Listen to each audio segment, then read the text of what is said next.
I wish I was about it. I'm not a Delawarean. I'm not a bitch that wants to taste it.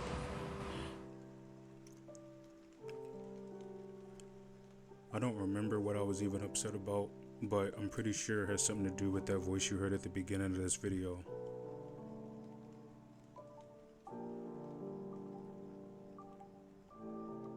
I'm sure I was feeling similar then, how I feel now watching this clip of myself. Just frustrated, disappointed, upset, self-loathing, I think they call it.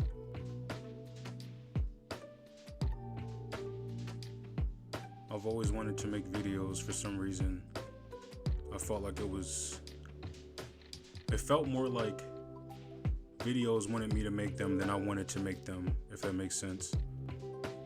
I was distracted by life, mostly women and alcohol. But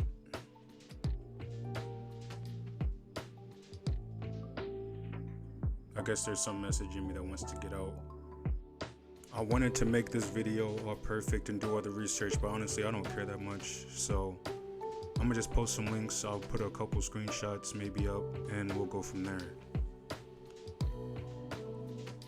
I don't like combat.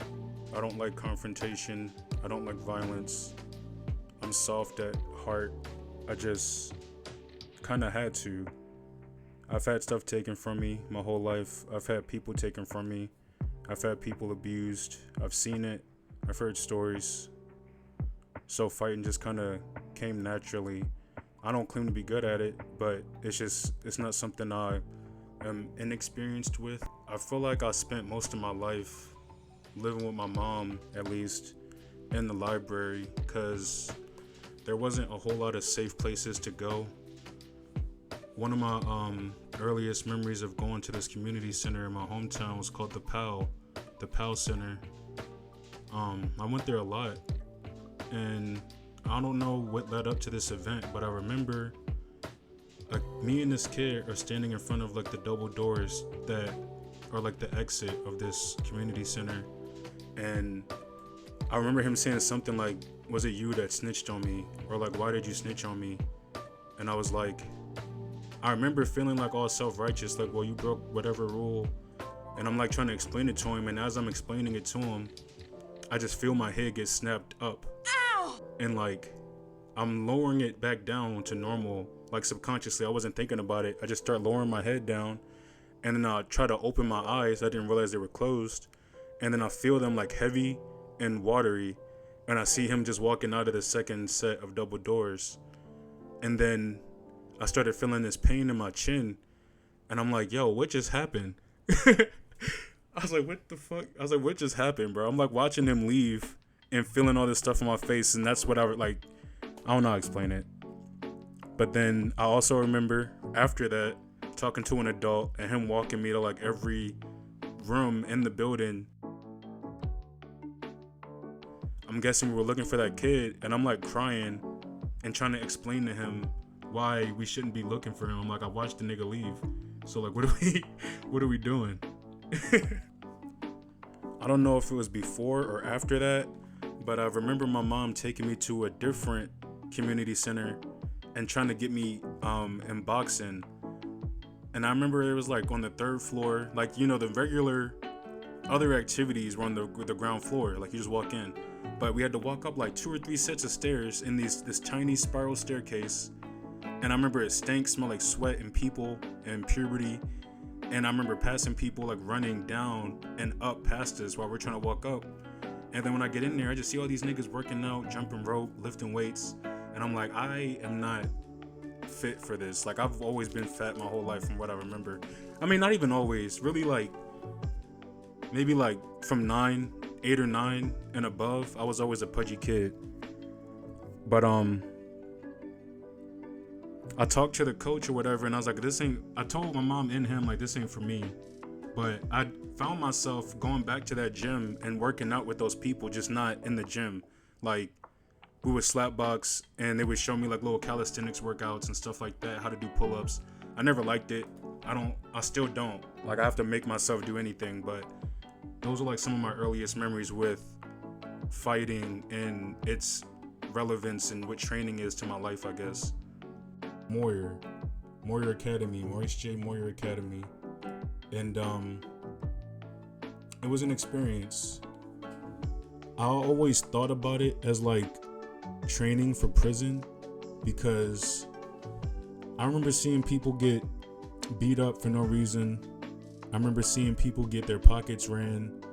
I remember people at least threatening to take like people's shoes and stuff. I don't really remember seeing anything like that, but it's just the way people described prison up until like, so this is my 6th grade year when I started going there. The way that I heard about people that had been in and out of jail, the way school was at Moyer was how I envisioned prison would be. So I always look back on it in hindsight thinking that that was like a training ground.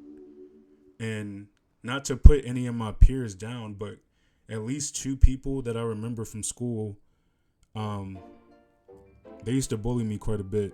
Like, one of them, they were brothers, as a matter of fact. One of them was in my class 6th grade year. The other one was in my class 7th grade year.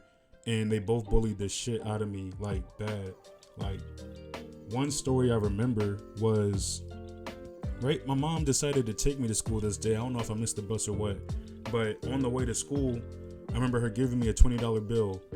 And I was, like, very apprehensive to take it, because I'm like, I don't know what's going to happen to this money. For real. Like, I don't know if somebody sees it, if they'll steal it from me, like if they'll bully me for it, like what? I don't know what's going to happen with this money. So I was like, I really didn't want to tell her not to give it to me. Money's money, but it's like, you know what I'm saying? I felt bad that I couldn't secure the bag. Anyway, from the time I got the money till I made it to my first class, I want to say it was art, because I don't know if it was art, but this story happened in art class for sure. So I get to the class, and like right before like the bell rings or whatever, I go up to the teacher, kind of take him to the side to where nobody can see. And I was like, hey man, can you hang on to this till after class? And he's like, cool. And I gave him the 20.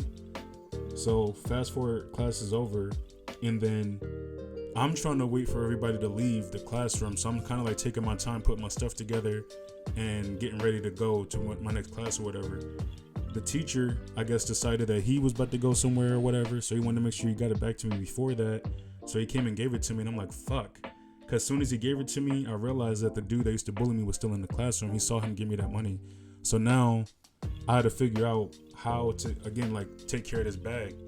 So I don't know exactly how I did it without being seen, but I slipped it into like one of those kind of hidden pockets in my 5-star binder.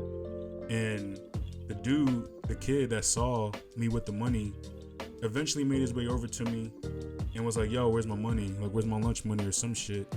And I'm like, I don't know what you're talking about, man. Like, I don't know what you're looking for or where it's at. And he like put his forearm up on my neck and like pressed me against the wall.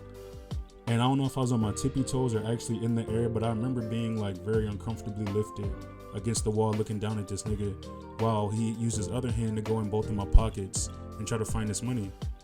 And I remember like trying not to laugh, because I'm like, he ain't gonna find that shit. Like, I remember thinking he ain't gonna find that shit. I knew where it was, and I was like, in my head, not to disrespect his intelligence, I just didn't think he'd be smart enough to look for it in the pocket that it was in. And then I also remember thinking that if I was like really upset, I could hurt this kid, so it's better to let him look for this money than to risk putting him in the hospital or something. Because I've always been like a bigger guy. From what I remember, I was always like a lineman when I played football and stuff.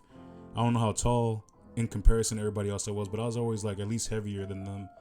And my mom, she was a pastor when I was growing up. I think she no longer had the church around this point, but growing up, she was very big on keeping my hands to myself and turning the other cheek and trying to live like Jesus and all that kind of silliness. So I don't know if that's what I was thinking exactly in that moment, but I do remember thinking about trying to fight him, but being scared that if I hurt him, I would get in more trouble, even though he was bothering me. So I just kind of let it happen. And that's just one story.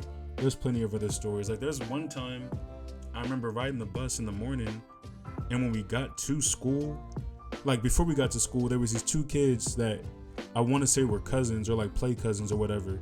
And I want to say like they had slept over one of the other's house. So like they rode the bus together, which they normally don't. And they were like arguing the whole bus ride there, and they were saying like, when we get to school we're gonna fight. He's like, as soon as we get to school it's on site, like I'm not playing with you, I'm tired of arguing, blah blah blah. We all on the bus like hyping it up, you know, like we excited to see the fight, so we all kind of like gassing them up, instigating. We get there, they both like, we pretty much like let them get off the bus first. They go out and like right in front of the steps, and then they start fighting. Like they're fighting for like maybe 10 seconds. And for whatever reason, the smaller one, the younger one, decides to like back up from the fight. Like he kind of like made space, backed up, and starts taking his shirt off mid-fight. I guess because it's a uniform school, so I guess he didn't want to mess it up. The other nigga didn't give a fuck. He swung on him. Like as his shirt is over his face, you just see bro come in with a hook, cracked his shit, rocked him, man. It was bad. Hit him so hard. Then he fell, got on top of him, and everybody tried to break it up at that point. But that's what I'm like. Those are just a couple stories, man. It was crazy. Anyway, so I went to this school, and I remember most of my classmates were like, I maybe can count on one hand how many kids were not needing to cheat off of somebody to pass the simple shit. I was so concerned about my health and well-being that I didn't really focus on the schoolwork, but it was just not, to me, it was never difficult. Like it was easy. I didn't have to think about it much. And that kind of set me up for failure as an adult because I never really learned how to study.